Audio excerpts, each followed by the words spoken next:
नमस्कार, स्वागत है आपका राजधानी न्यूज में और मैं हूं आपके साथ शालिनी। आइए बढ़ते हैं आज की बड़ी खबर की ओर। राष्ट्रपति द्रौपदी मुर्मू का संदेश, पशु जीवन का संरक्षण जरूरी। राष्ट्रपति द्रौपदी मुर्मू ने भारतीय पशु चिकित्सा एवं अनुसंधान संस्थान बरेली में 11वें दीक्षांत समारोह में विद्यार्थियों को संबोधित करते हुए कहा कि पशु जीवन हमारे लिए अत्यंत महत्वपूर्ण है। उन्होंने स्पष्ट कहा है कि पशु केवल जीवन नहीं बल्कि जीवन का धन है और इनके बिना मानव कल्याण की भावना अधूरी रहती है। राष्ट्रपति ने कहा कि संसाधन ने प्लेग महामारी के बाद पशु रोगों के निदान और जैव सुरक्षा के क्षेत्र में एक नया आयाम स्थापित किए हैं।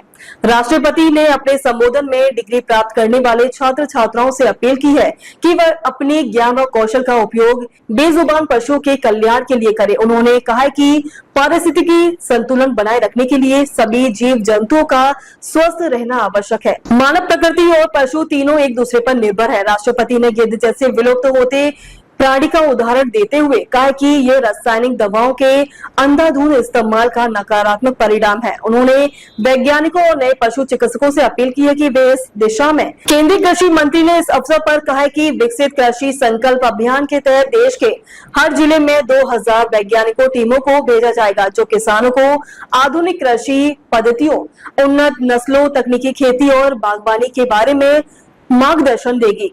उन्होंने ये भी बताया कि वैज्ञानिक अब केवल प्रयोगशाला तक सीमित नहीं रहेंगे, बल्कि खेत और खलिहान तक जाकर किसानों के साथ जुड़ाव बढ़ाएंगे। मुख्यमंत्री ने अपने भाषण में ये कहा है कि पशुओं की मूक भाषा और उनकी समस्याओं को बेहतर तरीके से समझना नए पशु चिकित्सकों की जिम्मेदारी है। उन्होंने कहा कि उनकी इलाज से पशु को नई जिंदगी मिलेगी। मुख्यमंत्री ने कोरोना महामारी के दौरान IBRI की भूमिका का विशेष उल्लेख किया है और बताया कि इस दौरान संस्थान से प्रदेश सरकार की मदद से 2 लाख से अधिक कोविड परीक्षण किए थे, जो मानव जीवन रक्षा में सहायक साबित हुए। राज्यपाल ने वैज्ञानिकों और चिकित्सकों से अपील की है कि वे ग्रामीण इलाकों में जाकर पशुओं से संबंधित बीमारियों के निदान और उपचार पर काम करें। उन्होंने कहा कि गांव में किसानों और महिलाओं पशुओं की समस्याओं को बेहतर तरीके से समझाती है, इसलिए उनका सहयोग आवश्यक है।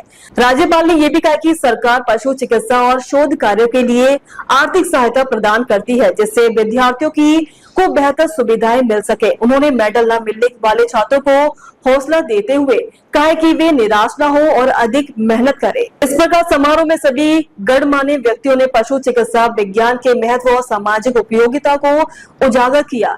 नए पशु चिकित्सकों को वैज्ञानिकों से अपेक्षा जताई कि वे न केवल तकनीकी ज्ञान अर्जित करें, बल्कि इसे समाज की सेवा में लगाएं। मानव, पशु और प्राकृतिक के बीच संतुलन बनाए रखने की दिशा में उनकी भूमिका अत्यंत अहम होगी। अब तक के लिए बस इतना ही, फिर होगी आपसे मुलाकात। तब तक के लिए नमस्कार और देखते रहिए राजधानी न्यूज।